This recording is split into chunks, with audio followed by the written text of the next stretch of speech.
a link for everyone to sign in so that we know who attended the session, and that's how you get entered into prize scholarship drawing. I'm sure you're used to this by now if you've attended a bunch of sessions already. And like you said, I'm Catherine Hale. I'm a study abroad advisor. So if you have any questions about study abroad processes or programs, you want to know how you can go abroad, just let me know. I'm one of 3 advisors here, and I've worked with students who go to Asia, the Middle East, Latin America. If you're interested in Italy, Europe, I saw someone was interested in Italy, Krista would be your advisor. I do Spain and Latin America, and then Krista does Europe and Africa, except for the Northern African countries that are Arabic speaking. So it's a little complicated, but you can check out our advising regions on our website. Thanks. Sure. Again, just so you all know, you are being recorded. It's just going to be mostly the shared screen. This is so students can watch it later, but I just wanted to make that announcement so you're aware. We'll go jumping in right now. So basically, I'm going to give you an overview of what is available to students at Western. Okay. So, and if everyone can mute themselves, that would be helpful as well. And if you have questions throughout this process, let me know. Just put them in the chat or save them to the end and we'll go over it. I'm gonna go over all of our programs in a quick overview and then dive deeper into our programs in China, Greater China actually. A lot of our programs follow the exact same structure within housing, academics. So if there's a specific location that I'm not covering in detail, it is basically the exact same in said country. So I know students that are interested in Latin America or in Europe. So we'll just dive right in. So who is CET? We are a study abroad provider that actually works with the university at Western. We were started in 1982. We're headquartered in DC. We have 20 programs in 11 different locations. And actually pre-COVID, we had over 2,000 students that studied abroad annually with us. These programs are open to every student across undergraduates offered in the United States, Canada, and the greater area.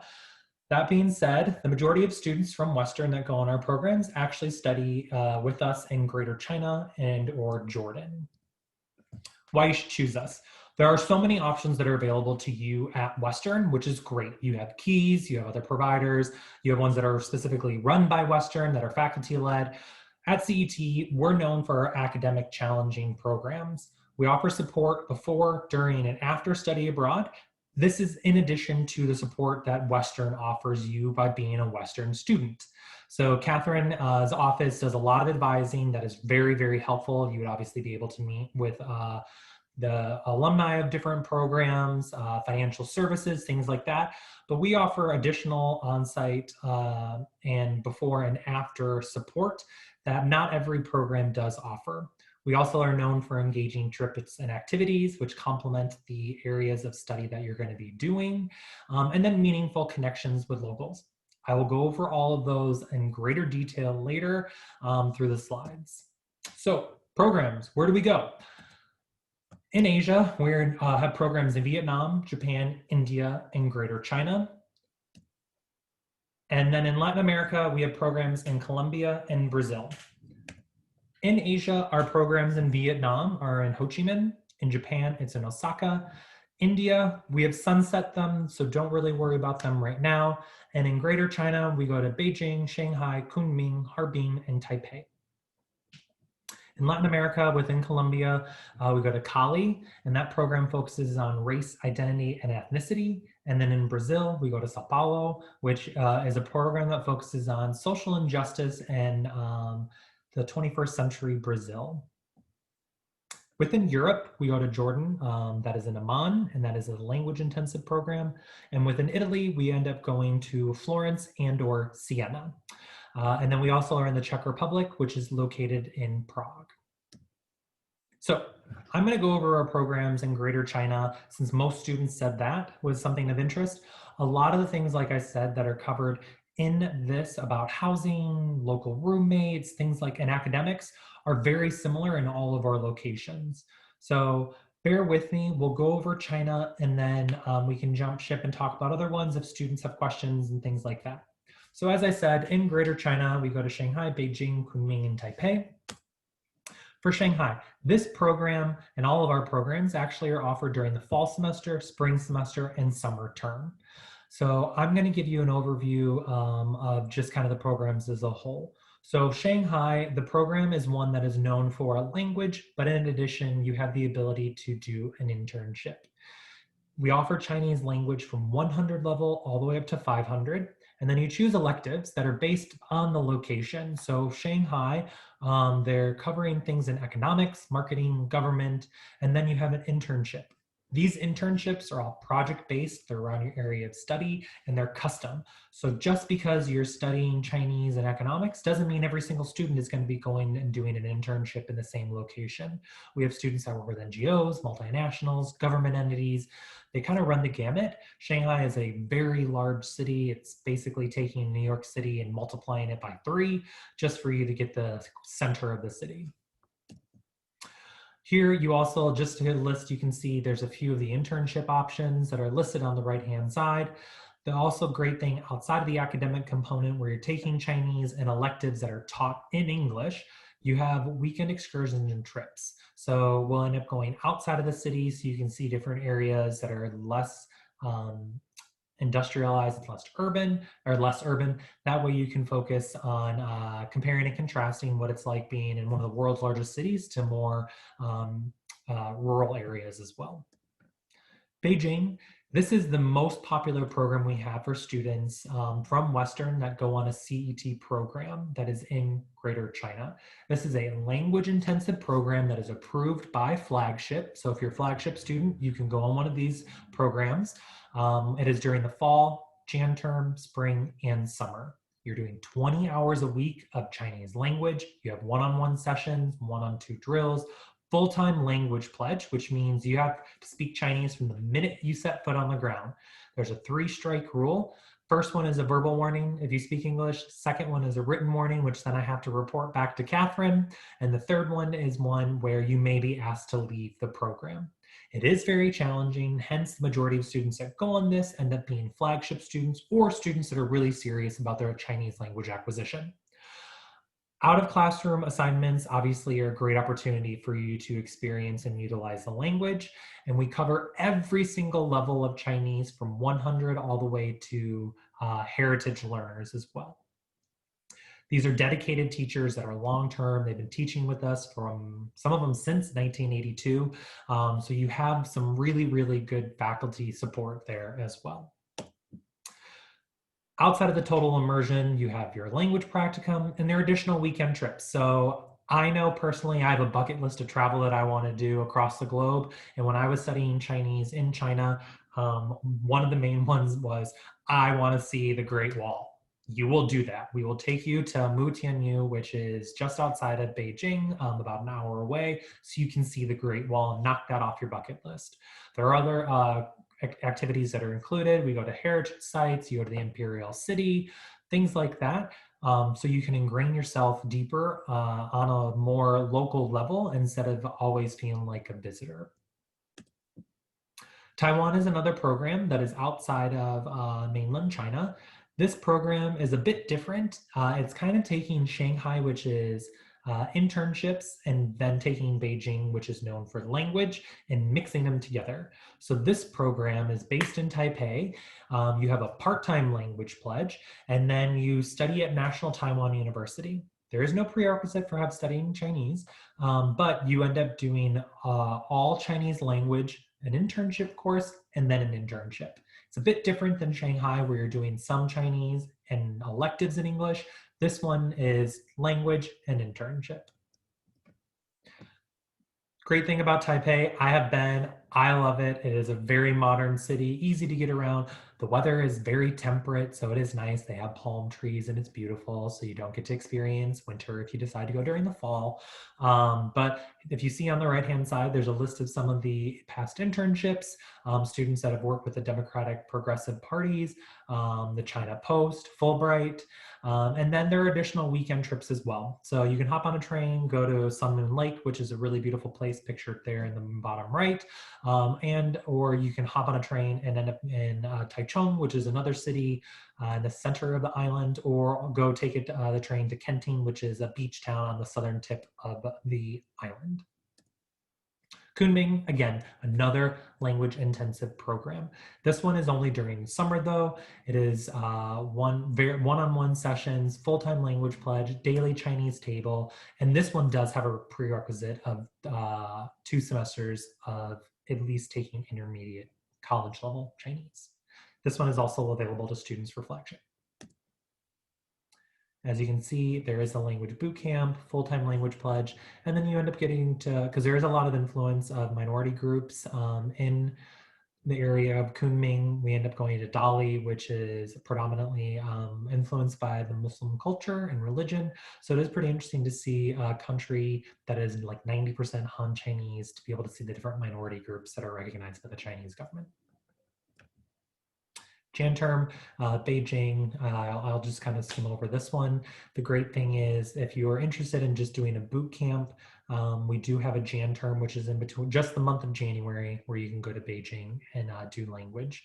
This semester, this coming January, it's actually virtual because of COVID. Housing. You are not going to be disappointed with this. Housing is not necessarily dormitory. You are not doing homestay. In mainland China, you have insider access through your housing. So either you're going to be living in Beijing, it's these photos on the right, it ends up being hotel style living in dormitories. So it's one local US student to one local Chinese student. These Chinese students sign up to live with US students to help you with language acquisition, teach you local hotspots, how to get around the city, and are there to help you ingrain on a deeper level. This housing is the same at all of our locations outside of Europe. So it's a 1-to-1 ratio, 1 US student, 1 local student, and they're there and signing up to live with US students. And some of the other locations outside of mainland China, I'll cover what that is in a little bit. So in Taiwan, it's apartment style living. Again, you have a shared room with a local university student, and then you have a fully furnished apartment. All of our locations, everything's fully furnished. That way you don't have to worry about linens or kitchen supplies, and everything is an easy walk to campus. So you can easily be there in 10 minutes, which is fantastic. You don't have to commute for a long distance or anything like that. So what is included in these programs? In all of our locations, the cost of the programs varies. It is a little bit more than if you were to spend, if you have in-state tuition at Western. So the cost does include tuition, housing, your visas, fees and support, course materials, so that's all of your textbooks and things like that, your international medical insurance, your staff support before, during, and after, 24-hour emergency support, and then this gives you the ability to connect with the alumni networks. There's co-curricular activities, overnight trips, internship placements, and language practica if applicable. Funding, the really nice thing is, so I personally studied abroad 4 times as an undergraduate. I went to Murray State, and every time I studied abroad, it was just as expensive as staying on campus or less expensive. We at CET offer scholarships for students that are need-based, merit-based, diversity and inclusion, and then we have awarded over $400,000 annually for study abroad. We are also a FEA Access partner, so this is where students can get up to $5,000 for a semester to study abroad if you apply for said scholarship. I do know that Western does have scholarships available through the study abroad office as well, the Chinese language department, flagship, and different departments on campus. It doesn't hurt to ask. I was an international affairs major, and I literally went to my academic advisor and was like, I'm planning on studying abroad. I know I have to, but is there any scholarships that I could apply specifically from this department that I could use to help fund my time abroad? Sometimes there's things you have to do where you have to do working hours, kind of like a student worker, but in the end of the day, obviously it gives you the ability to study abroad, and it's nice to not have to see that sticker price as high. So staff support. Here is Catherine's contact information. If you want to jot it down or take a screenshot or anything like that, you can find it easily on the Sagel's office website.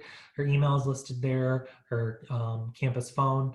This is my contact information as well if you are interested. If you signed up for information to that link I sent in the chat earlier, you automatically will receive an email from me, so you don't need to make a note.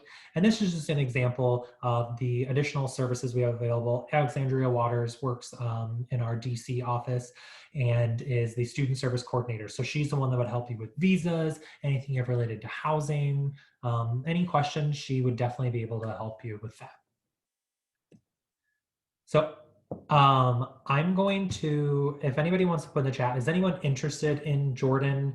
If you could either unmute yourself and say yes, or just chat time in the chat. Otherwise, I'm going to skip over this. I'm just going to also open it up to questions about China specifically, if you have anything at this point.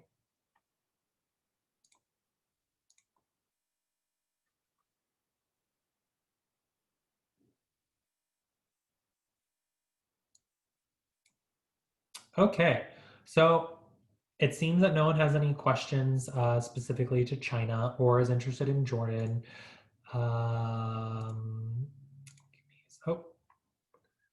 Oh, sure, application process. And Molly, is that what it is? Molly is actually yes. Is that a actual yes, you're interested in Jordan, or actual yes, you have a question? If you don't mind just popping in and answering that. Pell Grant is something you're going to want to ask Catherine about. I am not entirely sure. So scholarships like that, the best thing for you to do is connect with the study abroad office. Yeah, and I can confirm that WKU lets you use your financial aid like Pell Grant and most other types of aid, including institutional scholarships towards study abroad. And if you do a summer program and are earning at least 6 hours, usually if you normally get a Pell Grant during the year, you qualify to get some in the summer as well. So you can talk to the financial aid office to find out exactly how much you could get for the number of credit hours you're taking. Perfect. Thank you, Catherine. So next steps. We had a question about application. Number one thing I would suggest doing is scheduling an appointment to meet with the study abroad office at Western. They can help you walk through the application process that they have. That being said, we are advising students at CET to make contingency plans. So if you're interested in spring 2021, there have been some changes to the programs related to social distancing. And even just currently right now, most countries don't even allow US citizens to even enter the country. We're hoping that that will change shortly, but there is no guarantee just because of the hotbed that the United States is for coronavirus. So if you're interested, on our website, there is a COVID playbook that lists all the changes. Housing, we end up doing single occupancy instead of the local roommates, and that's just for your own health and safety. But to open an application, just simply open one through the Western Study Abroad office. You do need to open up two, one through Western and one through CET. Catherine, do you want to talk about what it looks like from the Western side? Sure, yeah. You would apply through our website by going to wku.edu/study abroad and clicking on explore programs and then searching for the CET program that you're planning to go on. And then you'll just click apply now, and it's a pretty basic, pretty self-explanatory process. You'll submit the initial items, then we'll check with the conduct office to make sure you don't have a current disciplinary sanction, make sure you have good academic standing, and then you'll get accepted, and you do most of the items after acceptance, and everything is online. Perfect. Is there a application fee or anything? There is. It's $150 for the application fee, and it's generally billed to your TopNet account after you apply. Now, I forgot to mention after Molly asked about the Pell Grant, that if you receive a Pell Grant, you should plan on applying for the Gilman Scholarship. We've had quite a few students get it for intensive language programs like CETs, programs in Greater China and Jordan, because they prioritize students who are studying critical languages. And if you apply for the Gilman, we will waive your application fee. So apply for the Gilman. So for CET, After you open up a Western application, just go ahead to our website. I will link it, and I'll show you guys really quickly what it looks like. And you literally just go apply now. We ask for basic information, just like Western. The major difference is if you're going on a language intensive program, we will require that you submit a letter of recommendation from a language faculty member, and then you will provide a writing sample. You do have to have a minimum of a 3.0 GPA. If you do not meet that requirement, that's okay. We review it on a case-by-case basis, and you'd be required to provide an additional letter of recommendation. You do also have to have the approval of Catherine. She will sign off on that program if it is within her portfolio, but you just have to have Western's approval. That being said, that is because we have them do the check to make sure you're good academic standing, you don't have any disciplinary issues, you do not owe the university any money, and things like that. Generally, the letter of recommendation is what takes students the longest time to complete because faculty sometimes, they are busy and it can take some time for them to write the letter of recommendation. It's super simple, but it sends them reminders. You just put in their contact information and you follow it. I'm going to show you all what it looks like on the website quickly, and I will just put this in the chat as well of what the link is for CET's college study abroad programs. So located here, you should be able to see left-hand side, great place. All of our programs are listed by the country. Since we have talked about China and I'm going to just go to Europe and Italy for an example to show you what it looks like. All of our programs follow, website pages follow the same outline. You just choose which program you're interested in. So let's say Florence for a semester. It'll open up the page, and then on the top you will notice that there is academics, housing, about the city itself, program fees, how to apply, and on the right-hand side lists all the application deadlines and things like that. So all of our academics are listed online and all of the syllabi too. So if you need to get specific credit for something, most of them have already been evaluated by Western, but you can go here, it'll give you the description, the objectives of the course requirements, grading scale, and then the content that you'll cover each week within the course. On our website, I also suggest looking at the top section of our homepage. This will give you information specifically about scholarships, diversity and inclusion, and student voice. I love the student voice section. This is a great place for you to basically connect and see through the eyes of what it's like to have studied abroad from an alumni. So you can choose your location, and then there's essays they've written, video blogs, photo essays, a lot of information that's available from students that have been on the programs, and that will give you the option to connect with alumni program alumni as well. They may not necessarily be from Western, but if you have some specific questions that you'd like to connect with alumni, you can ask the study abroad office or myself because I can put you in touch with them. So that is the basic gist of it. Thank you guys so much for coming. I don't know, does anybody have any additional questions? If you do, please feel free, pop them in the chat. Otherwise, Catherine, do you have anything to add? Well, actually, Molly and Jocelyn have asked a couple questions. Oh, okay, sorry. I will. Molly wants to know if all of the programs are in person or if you have any virtual, I guess. Sure. Catherine, what would you say for virtual programs, how that applies to Western though, first?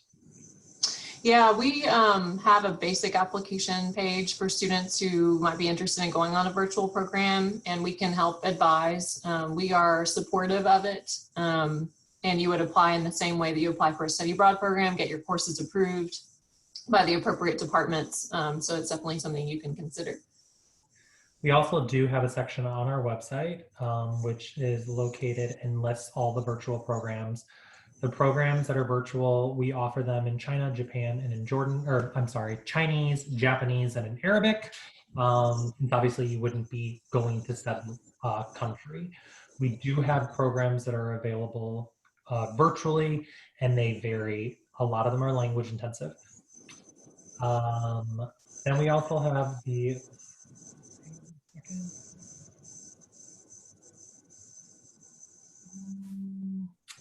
we also have the program.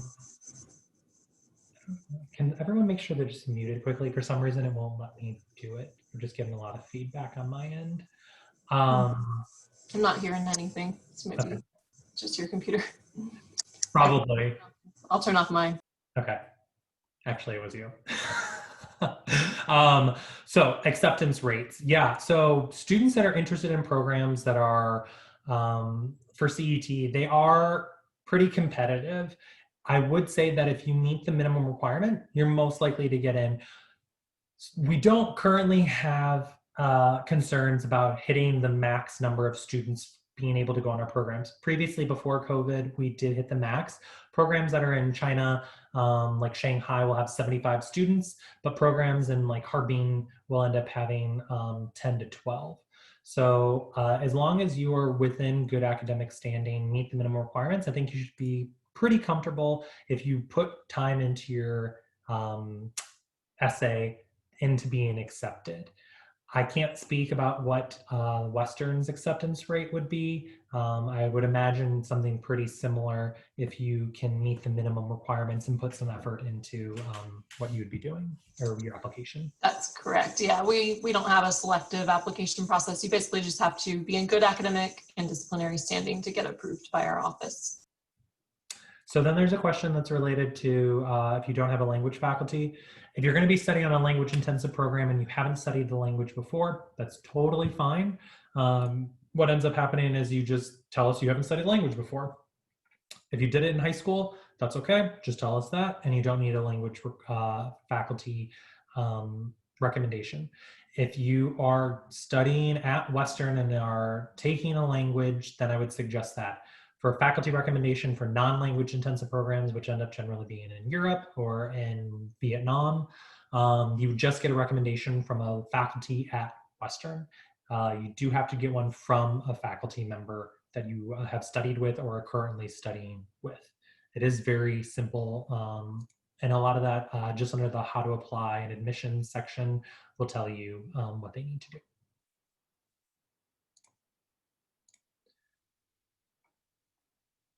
Perfect. Okay, well, that being said, last call for any questions. Feel free to unmute yourself and ask. Feel free to pop them in the chat. Otherwise, again, please feel free to connect with the Study Abroad office at Western. My name's Tori Moore. Feel free, in the beginning of the chat, there is the contact information section you can fill out what Catherine sent the link to so that they can send you information specific to Western.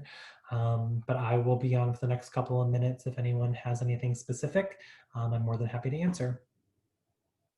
And yes, the letter of recommendation has to come from a higher education faculty member. It cannot be a high school teacher or someone that you work with. It needs to be, because we want them to be able to talk about your academic integrity and academics at Western.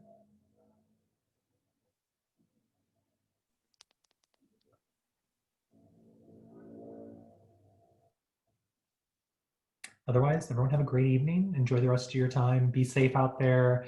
And hopefully we will be able to see you abroad coming soon.